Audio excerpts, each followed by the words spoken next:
Dave McPherson was leading Hearts into a semi-final clash with Airdrie and facing the disappointment which defeat produced. Today he's in Rangers colours, hoping to inflict similar disappointment on his old teammates and proceed to his second Scottish Cup final after being on the losing side for Rangers against Aberdeen 10 years ago. And these are the men who'll help him. Only Peter Haustra is missing from the team which beat Aberdeen in the league in midweek. He's unfit. So too is substitute Alexei Mikhalichenko. So young David Hagan comes into the wide midfield position with Neil Murray and Ian Durrant on the bench. And with the departure of McPherson from Tynecastle, Alan McLaren assumed additional responsibility at the back beside Craig Levein. Just turned 22, he's already established himself in the Scotland team with fine performances against Roberto Baggio of Italy and Jurgen Klinsmann of Germany. So he'll relish the toughest of domestic tasks this afternoon against Ali McCoist and Mark Hateley. He leads a full-strength Hearts team. There was a doubt about the former Rangers midfield player Derek Ferguson, but he's in his usual place. And Tosh McKinley is preferred to Glyn Snowden in the wide left midfield position, wearing number 3. The referee is last year's Cup final referee, Douglas Hope from Erskine.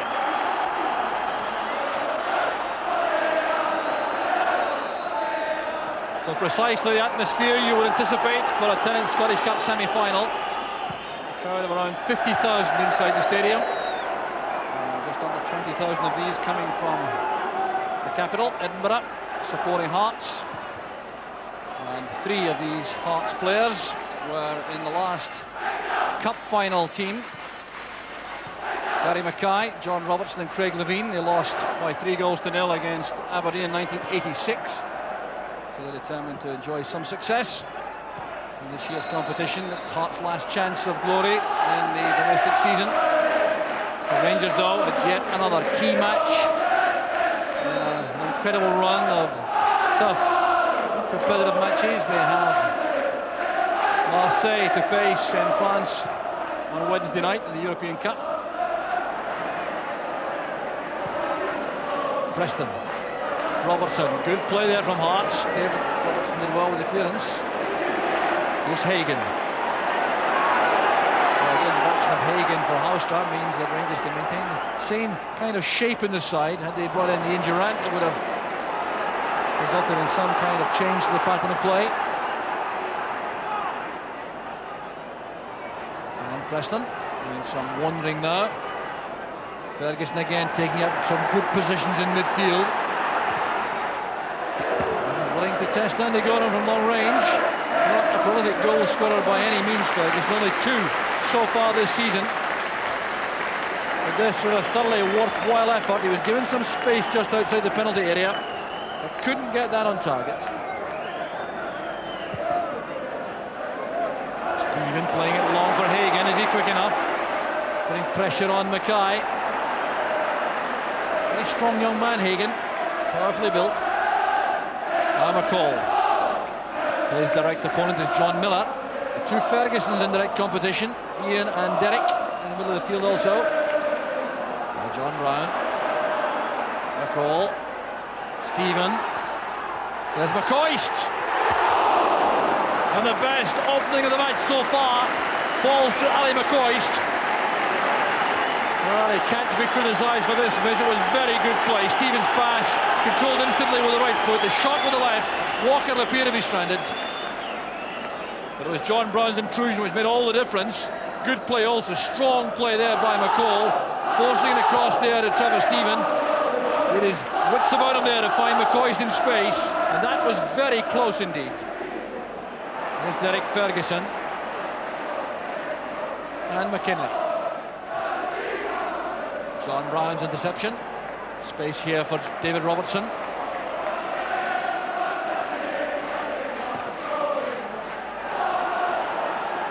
Well, it's good play by Nicky Walker.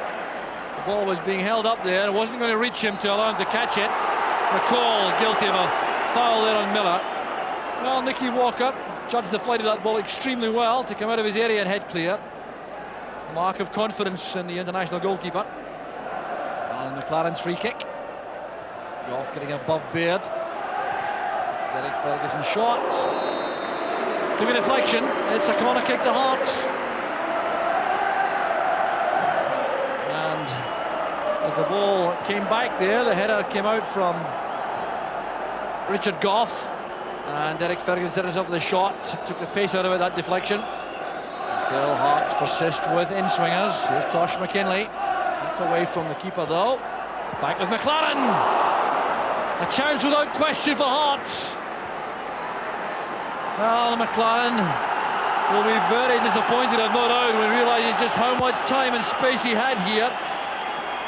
Came from this corner kick from Tosh McKinley. It was pushed much further out. Andy Gorham couldn't come for this. Baird's header, it came off Robertson, and McLaren snatched it over the top.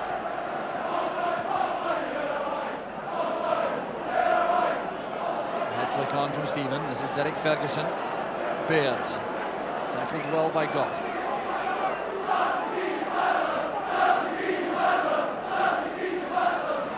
McPherson driving forward now from the right back position.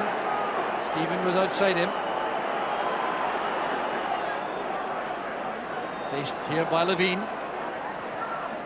Ferguson's first time ball into the area. There's McCoist! And a second chance perhaps. And Nicky Walker to the rescue of Hearts with a couple of excellent saves. Well, suddenly the Hearts defence was exposed and McCoist almost made them suffer. Across here by Stephen. It was the first time ball by Ferguson which deceived the Hearts defence.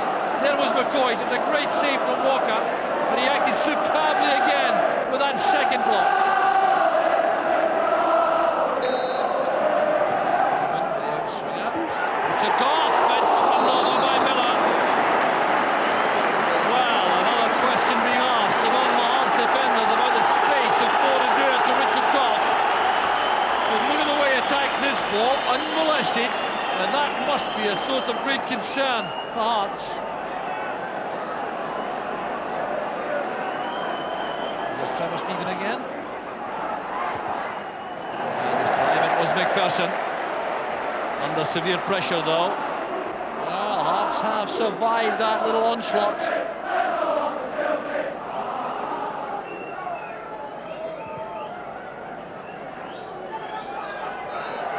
Battling there with Richard Gough, using his arms illegally though. It's a free kick to Rangers. A lot of food for thought there for Walter Smith and Archie Knox, the Rangers management team up there. Not having things all their own way at this stage.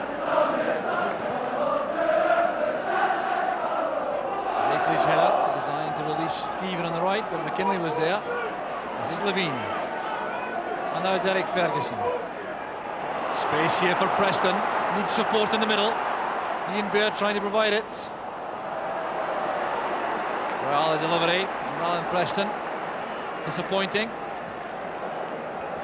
And after that good build-up on the left, Preston has taken some abuse from the Hearts dugout, I can tell you.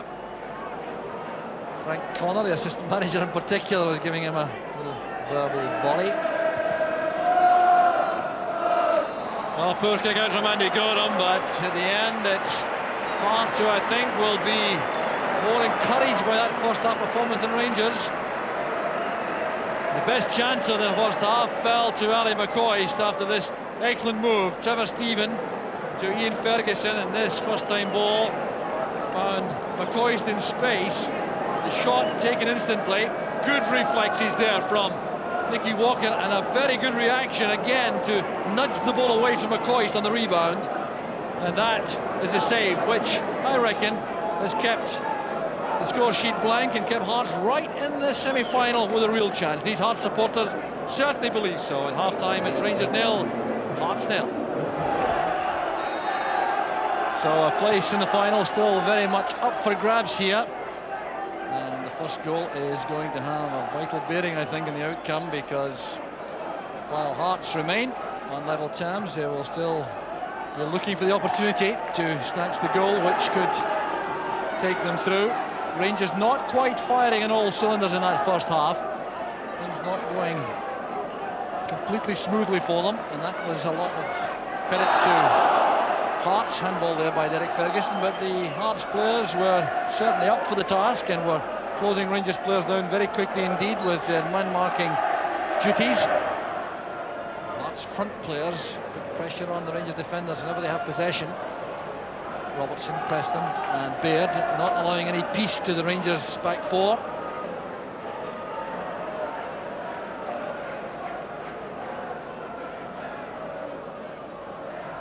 Robertson to Levine. Miller forcing it forward again. That's Preston. Then he's on for the moment. Ian Ferguson getting back.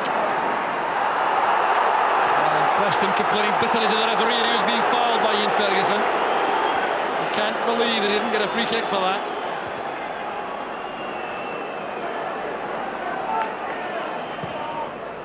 McPherson playing it on. Came off McLaren, and this is McCoist. Good goalkeeping again. Well, a glimpse of goal for Ali McCoist. Nicky Walker having a word there, I think, with Alan McLaren for the way in which this reached McCoist. It came off McLaren's head. A lot of space here for McCoist. He took aim carefully. And good handling by Walker. Led by Goff. This is Ian Ferguson. And now Brown. Derek Ferguson collects the header from Van de Ven. This is Levine. And Mackay. McLaren. Mackay again. Robertson has space on the right. Waiting for Baird to make his way into the area. There's Preston! Hearts are in the lead! A superb header from Alan Preston! And the Rangers end of the ground is stunned as these Hearts supporters celebrate. Well, the delivery from the right was superb. Here's John Robertson. He's given a lot of space out there. And how he made Rangers pay. Looking up. Ian Baird with the normal target. He's not yet in position. But Robertson picks out Alan Preston for this rifling header in between Goff and McPherson. And Gorham couldn't move. Well, it's a wonderful goal from Hearts. Come 13 minutes into the second half. And it really sets up an incredible semi-final finish.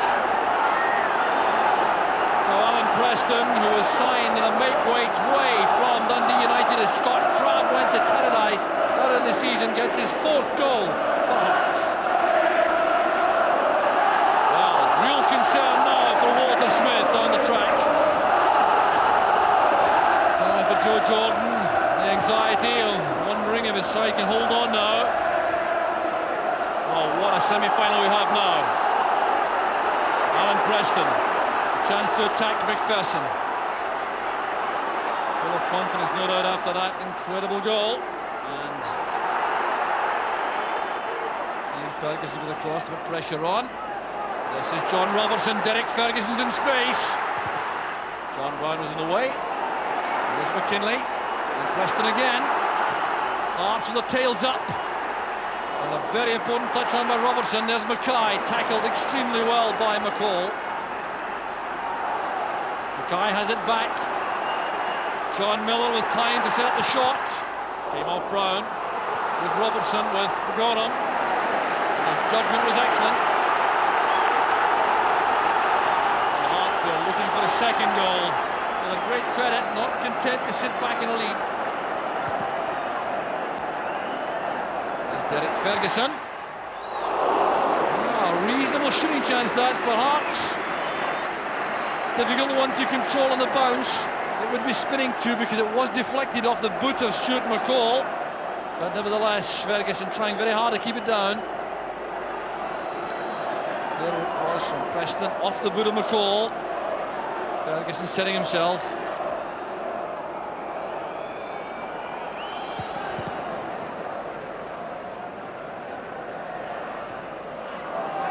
McCoist on the turn. Oh, excellent striking play that by McCoist. The ball was deflected. It's gone for the corner. Hearts players this time complaining to referee Hope. Set up by Aitley's header. There was McCoist on the turn. Well, it didn't appear to be much of a deflection on that. We saw one though.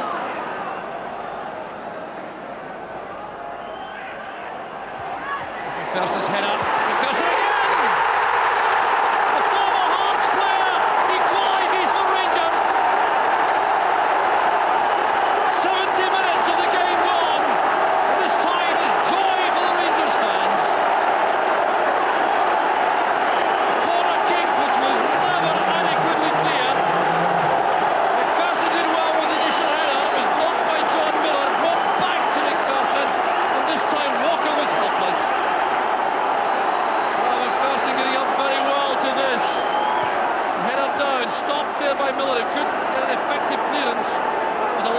Dave McPherson, which brought Rangers back on level terms.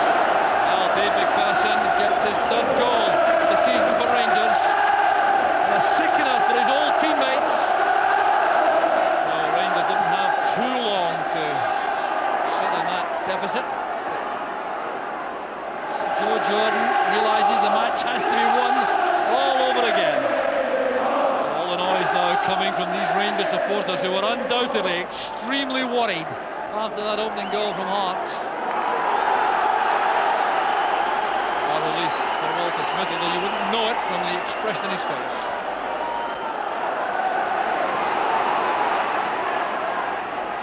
Handball by Derek Ferguson.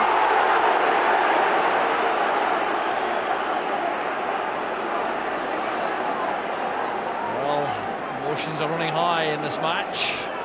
Both sides totally determined to go through the final. It's making now for absorbing entertainment. John Brown's free kick. Goff tried to make a run there, but he was matched by Van de Ven.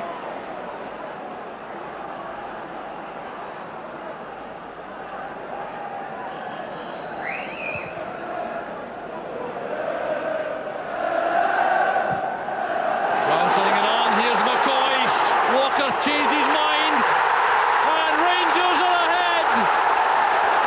Ali McCoist maintains his incredible record of scoring in every match this season against Hearts.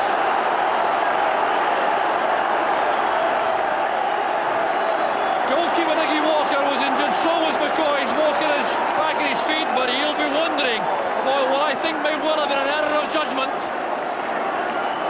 And McCoist has taken a knock in the process, perhaps of putting Rangers in the final. Well, the race was on. Here as the ball came through, McCoist went for that. Walker started to come, checked out, then was caught in no man's land. There was the impact as the ball bounced into the net. McCoist found himself on the ground. So there was McCoist's finish, and then the collision with Walker, which has inflicted the damage. Well, with Marseille to come in midweek, the injury to McCoist would cause great concern. The doctor is down there on the track to check. And McCoist is back up on his feet to a tremendous reception.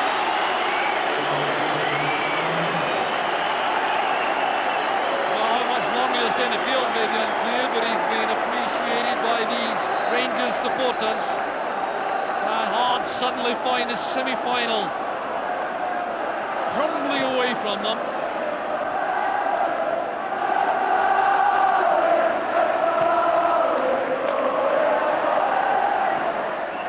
There's no offside here. McKinley's in the clear on the left. Hearts getting players into the box. This is promising. Back it goes again to McKinley from Mackay. There's an awkward one right across the face of the goal. So here was a chance which Tosh McKinley set up, flighting this across the face of the goal. Gorham was beaten by that. It came off the crossbar, in fact. Well, there's the irony. The scoreboard showing that Celtic are leading by 2-1 as the home side, whereas in this semi-final, well, Celtic lead Rangers. Now the Rangers supporters building up for the celebration of another final to come when this final whistle goes. Something bordering on the miraculous now. Van de Ven's header, there's Snowden. Final whistle goes. Rangers are in the final. It was an incredible second half, set up by the goal from Alan Preston for Hearts in 58 minutes when he bulleted home. The header from the John Robertson cross. Rangers looked to be in trouble, but Dave McPherson came to the rescue. A header and goal. It was blocked on his close-range shot, put Rangers back in level terms, and then the inevitable figure of Ali McCoist popped up 14 minutes from the end, racing onto a through ball, getting ahead of Nicky Walker to lob Rangers through to their second 10th Scottish Cup final in succession. It's Rangers 2, Hearts 1. Dave, you were a losing semi-finalist last year with Hearts. What does it mean to you to be in the final this time? It's a tremendous feeling. The Scottish Cup's not been a particularly good trophy for myself. I've never really done well in it before. I've lost in one cup final and lost in numerous semi-finals. So it was a big game for myself, and I'm delighted to get through it and into the final. Some sympathy, I would imagine, for your old Hearts teammates, though they did make a game of it. Yeah, the first half I thought they played particularly well, and they deserved to score the first goal. But all credit to ourselves, we came back very strong. We've done that throughout this season. Now, it's not often we see you scoring with your feet. What is that in terms of number of goals? My first goal with my foot, and I've also scored 2 with my head. It's a third in total. And then we saw Mr McCoy score the winner. How much self-belief is there in the side, Dave, for you to come back like that? There's a lot. We've done it so many times this season, particularly in big games, and that's what helps us get through games now. You know, when we go behind, it seems to spur a team on to greater things, greater effort. Is Aberdeen the preferred option from your point of view for the final? I don't really care who we meet in the final. You know, the way we play it in the moment, the way we just commit ourselves to each game, each and every game, it doesn't really matter who we play. You've had tremendous battles with Aberdeen throughout this season, though. Do you think we can expect something similar in the final? Yeah, I'm sure the cup final will be a tremendous game, and I'm sure Aberdeen will be looking to get one over themselves. Finally, Dave, how important was it for the club to win today in order to carry that forward to the Marseille game in midweek? I think it was very important. I don't think it would have made a great deal of difference if we'd have lost the game today, but having won it gives you that extra confidence to go into the Marseille game on Wednesday. It's 2 out of 3 in 3 huge games this week. Can you make it a third? I think the players believe that we can do it. It certainly will be a big test for us in Marseille, but if we show the team spirit we showed today, then I'm sure we can do it.